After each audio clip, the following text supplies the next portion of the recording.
Bonjour, mon nom est Marie-Christine Dion. Je suis conseillère pédagogique et chargée de cours à l'Université du Québec à Chicoutimi. Et je suis avec vous aujourd'hui dans cette courte capsule pour vous parler de l'accompagnement technologique des enseignants. Depuis mars 2020, tout le monde le dit très bien. Donc, on a eu un avant mars 2020 et un après mars 2020. La préoccupation avant mars était plus au niveau de la formation à distance, au niveau des besoins spécifiques des étudiants en situation de handicap. Donc, les professeurs, les chargés de cours avaient un souci un peu plus important par rapport à cette population étudiante identifiée. Mais depuis mars 2020, bien, les besoins en généraux de tous les étudiants ont explosé et la diversité étudiante dans tout son ensemble, de par le fait qu'on doit maintenant enseigner pour la grande majorité à distance, bien, les défis par rapport à la formation à distance se sont donc aussi diversifiés. Et tout le monde le sait, la transformation rapide a obligé la majorité d'entre nous, comme professeurs chargés de cours, à changer très rapidement le mode de diffusion de nos cours. Et c'est là, tout d'un coup, que nous avons tous été baignés dans un dédale d'informations importantes quant aux technologies, aux outils, aux plateformes de visioconférence. Mais il ne faut pas oublier qu'il y a deux faits importants.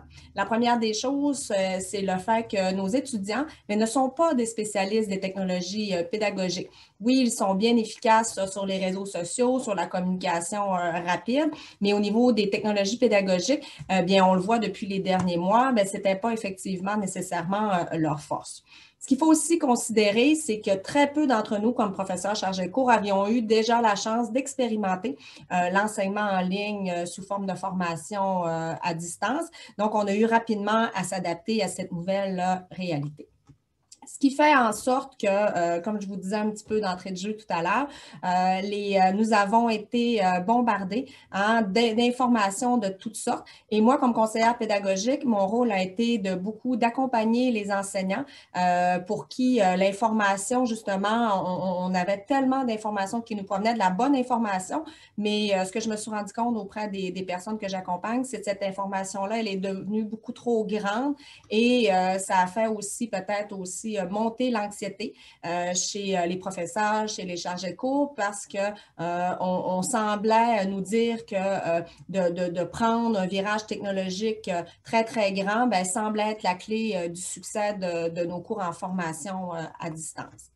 Enseigner en FAD à une diversité étudiante ne veut pas nécessairement dire se perdre sous divers outils nécessairement. On a nos plateformes numériques d'apprentissage qui sont sensiblement les mêmes, soit sur Moodle ou sur d'autres plateformes, mais il a fallu faire un choix. Il a fallu faire un choix au niveau des professeurs, des chargés de cours, et mon rôle comme conseillère pédagogique, mais c'était de voir justement comment on va faire des choix éclairés qui vont être en lien avec le cœur principal des cours que vous allez offrir, c'est-à-dire un alignement pédagogique qui va être réalisé entre les apprentissages visés à l'intérieur de votre cours, les méthodes d'évaluation que vous avez déjà choisies ou vous aviez déjà choisies et les stratégies d'enseignement et d'apprentissage. Comme vous voyez, mon rôle au niveau de conseillère pédagogique, c'est plus de voir quelle place les outils numériques peuvent prendre à l'intérieur de cet alignement pédagogique-là pour maintenir en tout temps une forme de cohérence. Ce qui est important lorsqu'on parle d'outils technologiques, c'est de voir avec le professeur, avec le chargé de cours, c'est quoi justement les bénéfices, coûts, temps et qualité de ce que vous allez vouloir faire. J'ai accompagné de nombreux professeurs ou chargés de cours qui ont voulu se lancer sur des projets de trop grande envergure, donc qui se sont épuisés, qui ont pris moins de vacances cet été, ce qui fait en sorte qu'ils sont arrivés déjà fatigués en début de trimestre. Donc là, mon rôle à moi, c'est de voir avec eux, dans ce qu'ils ont le goût de faire, qu'est-ce qui va être le plus bénéfique au niveau du temps, l'investissement du temps, la qualité du travail que ça va donner et qu'est-ce que ça va leur demander au niveau de l'investissement. Parce qu'il ne faut pas se le cacher, ce qui est important, c'est qu'au niveau de la formation à distance, c'est arrivé comme un gros éléphant et on a eu souvent tendance à vouloir prendre des bouchées beaucoup trop grandes de notre éléphant. Donc, l'éléphant, il faut le compartimenter. Il faut voir tout ça vers quoi vous êtes à l'aise comme professeur, comme chargé de cours. cours. Et il faut aussi toujours se ramener avec nos objectifs spécifiques d'apprentissage. Donc, quel va être le meilleur outil? Donc, l'outil devient un moyen et non pas une finalité en soi. Et ça, c'est vraiment quelque chose d'important à se rappeler.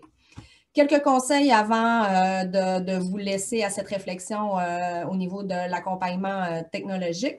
Première chose à considérer au-delà de votre alignement pédagogique, c'est aussi qui sont vos étudiants. Qui sont vos étudiants? Quelle est leur maîtrise au niveau des technologies? Est-ce que ce sont des étudiants qui ont déjà eu à travailler avec les divers outils que vous allez leur proposer? Ce qu'on suggère souvent, c'est d'avoir une concertation en équipe de travail, en équipe programme, en équipe département pour éviter justement d'avoir trop d'outils différents. Les étudiants nous l'ont dit dans divers sondages depuis le début du trimestre, le fait d'avoir à jongler avec beaucoup d'outils différents de la part de leurs professeurs, bien, souvent, ils viennent à s'y perdre. C'est important de vous, comme professeur chargé de cours, de voir quelles sont vos forces au niveau technologique que vous pouvez utiliser comme levier. On n'a pas tous les mêmes compétences. Donc, moi, mon rôle comme conseillère pédagogique, c'est de regarder avec vous, justement, qu'est-ce que vous pourriez utiliser déjà comme force au niveau technologique.